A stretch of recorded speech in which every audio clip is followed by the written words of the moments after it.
Here's Brody Brazil. Should you get the Neumann U87Ai microphone? It's right here, and my answer is simple. Yes. End of video, right? It's that simple. Of course it's not that simple. This is like $1 million decision in your mind. In reality, it's almost a $4,000 decision when you throw in taxes and other accessories necessary for the microphone. This is a big deal for a content creator, an individual with a home studio, totally separate from a big company or a production network who's got a huge budget, and a microphone like this is just another drop in the bucket. This is a big decision. It's a big process.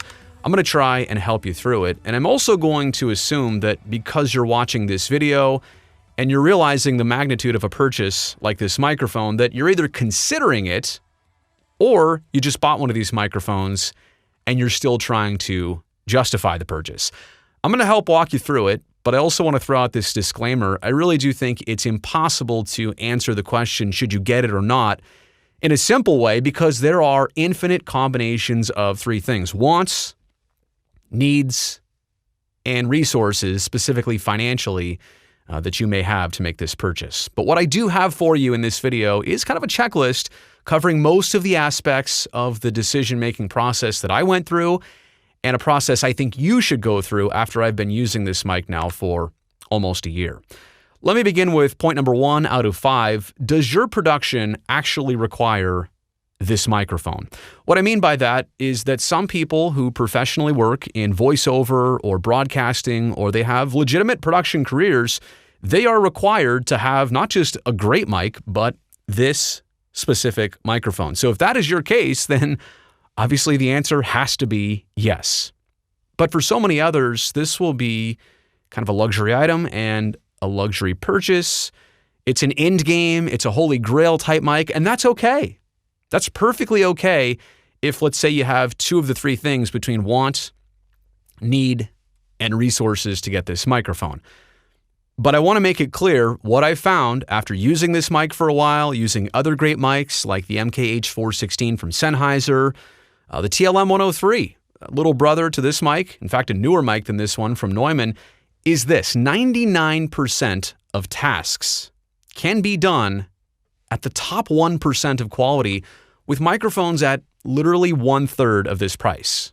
Now, I say 1/3 of this price because the TLM103 or the MKH416 or a couple different others, some from Austrian Audio, some from AKG, they all fit into that $1,000 price range, and you truly are not going to necessarily notice a huge difference between this and one of those models, again, at that price range. But that brings me to point number 2 here. Will you or your audience actually take specific notice of this microphone if you have it and are using it in your productions?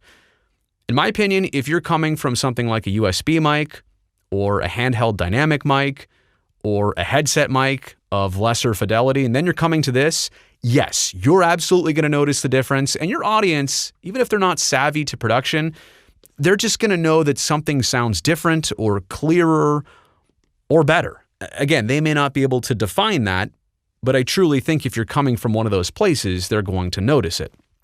But if you're upgrading from a studio quality condenser, like a TLM103, like an AKG 414, or a shotgun like the 416, then I'm not necessarily sure that they're going to notice that difference. That difference that is there in quality and performance, I'm not sure they're going to notice it, especially considering the huge price discrepancy between those microphones and this microphone.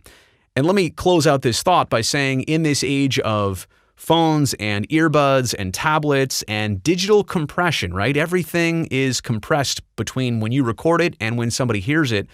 The way the audience consumes the product is not going to be the same as how you originally recorded it or intended it.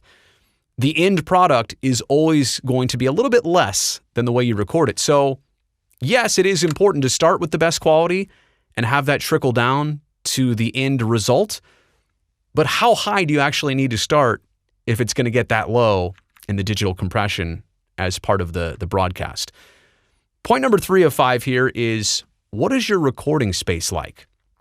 I'm a firm believer, after having this and other high-quality microphones, that your mic is only going to be as good as the environment that they live in.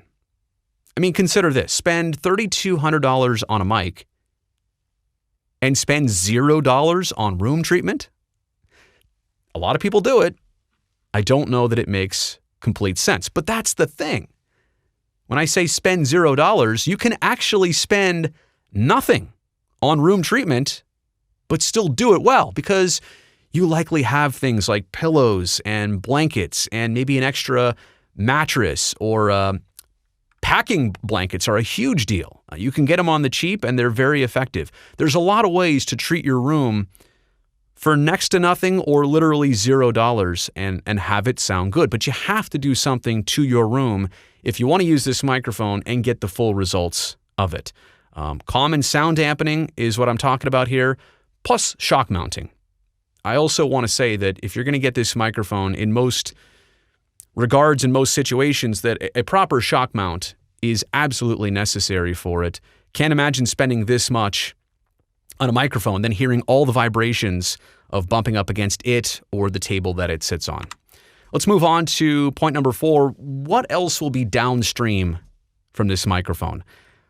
Again, this is part of a chain. It's the first piece of a chain, but what are you going to use for a preamp? How about processing? How about where and how are you recording the audio from this microphone? And I'm strictly talking about voice applications here, but you could certainly use this thing to record music as well, too.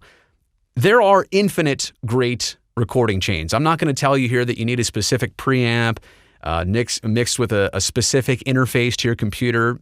I'm not saying that at all. There's a lot of ways to make this thing sound great, but there's great chains and then there's not great chains. And if your chain won't be as high quality as your microphone, like why should you spend that much on a microphone? Now, I also can understand that this costs so much. Eventually, you want to build it out. If this is your first purchase, and then you move on to the rest of your chain, eventually, totally get it. You can't do it all at one time. No, I don't think that's the smart thing to do, actually. I think the better thing to do is build it over time to that point. But if it's not your plan to ultimately have the chain built to match the microphone, then I think you're shorting out on the microphone just a little bit in terms of not unleashing it to its full potential and also paying way too much for it because you're not going to get the true sound from the rest of the chain. And I do want to throw this in there. I feel, at least in my experience, this microphone dry is fine, but for almost every voice, I could imagine it's going to need just a little bit of equalization, whether that's a low cut for bass roll-off and proximity effect, or whether it's taking a little bit of the boxiness out of the mids in this microphone. It's so flat that it hears everything and transmits everything, and I don't necessarily know that you're going to want that in all of your recordings. So some kind of EQ is going to be necessary. And then last but not least, well, very much at the forefront, what is your budget capable of? And when you're thinking about buying a mic like this and the amount you're about to spend and how much it's probably as much as everything else you own equipment-wise combined, there rarely is going to be a perfect time to get this mic unless somebody writes you a check for $4,000. So I really do think that this decision to invest in this, and that's what it is, an investment, it's better made over time. Take your time with this decision. I also want to include this thought. Would you rather try out 4 different mics of an average value of $800? Would you rather go to $3,200 that way and never be satisfied with your sound? Like you're trying to go cheap. You're trying, not cheap. $800 is a lot for a mic, but if you're trying 4 different of those that just don't get you your end result, shouldn't you have just bought one of these and skipped all the testing and never looked back? This microphone is going to hold its value so long as you treat it well. It's an in-game mic. It's a forever mic. But I also want to throw this in on the flip side. This microphone is not going to pay for itself.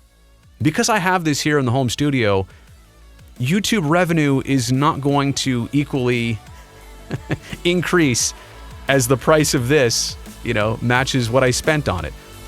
This thing is not going to pay for itself, but it can be paid for with monetization and revenue. And if you're in the business of, doing a YouTube channel because it brings you revenue to buy more equipment, then yes, it absolutely can be paid for in that sense. So those are my thoughts.